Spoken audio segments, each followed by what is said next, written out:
ఇది వచ్చేసి పొడి పొడిగా అన్నం ఎలా వండుకోవాలి అనేదండి. ఏ కూరలు వండుకోవాలన్నా మనం ఫస్ట్ అన్నం కరెక్ట్గా వండుకోవడం నేర్చుకోవాలి కదా. అది కూడా మన సౌత్ ఇండియన్స్ అయితే ఖచ్చితంగా సోనా మసూరి రైసే తింటాం కదా. సో ఆ బియ్యాన్ని మనం పర్ఫెక్ట్గా ఎలా వండుకోవాలి, ది బేసిక్ వీడియో అనమాట అనేది ఈ వీడియోలో చూపిస్తారో మీరు చూసేసి నేర్చుకోండి. ఈ వీడియో మీకు నచ్చితే లైక్ చేయండి, షేర్ చేయండి, సబ్స్క్రైబ్ చేసుకోండి. అలాగే బెల్ బటన్ క్లిక్ చేసి ఆల్ అనే బటన్ని క్లిక్ చేయండి. అప్పుడు నా నోటిఫికేషన్స్ అన్నీ మీకు వస్తాయి. మరి రెడీ చేసుకుందామా? దీనికోసం మనం ఒక కప్పు, ఏదైనా ఒక కప్పు తోటి బియ్యాన్ని కొలుచుకోవాలి. బియ్యంలో నేను ఇక్కడ వేపాకులు వేసానండి, అదేదో అనుకోకండి.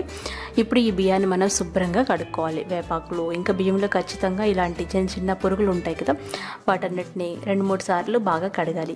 ఏ గ్లాస్తో అయితే బియ్యాన్ని కొలిచామో అదే గ్లాస్తో 2 గ్లాసుల నీళ్లు పోసి మూత పెట్టేసి 10 నుండి 20 నిమిషాల వరకు ఖచ్చితంగా నానబెట్టుకోవాలి.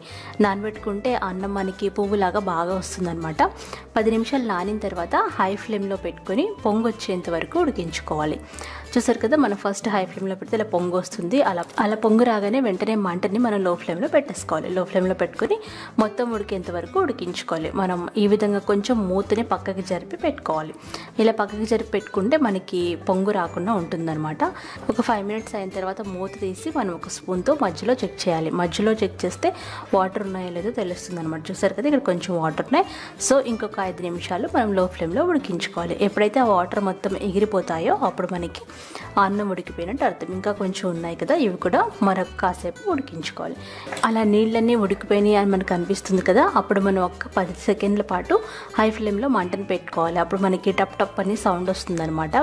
అది మనకి ఇండికేషన్ నీళ్ళేమీ లేనట్టు అర్థం.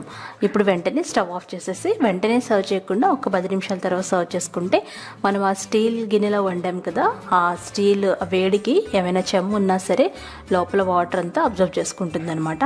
ఎవరైనా సరే ఈజీగా ప్రిపేర్ చేసుకోవచ్చు. ఈ వీడియో చూసిన తర్వాత అన్నాన్ని ఫస్ట్ మనం అన్నం పర్ఫెక్ట్గా వండడం నేర్చుకోవాలి. అది కూడా బేసిక్గా మన దగ్గర ఉండే ఇలాంటి స్టీల్ గిన్నెలో అనమాట. సో ఫ్రెండ్స్, ఈ వీడియో మీకు నచ్చితే లైక్ చేయండి, షేర్ చేయండి, కామెంట్ చేయండి. అలాగే నా ఛానల్ని సబ్స్క్రైబ్ చేసుకోండి.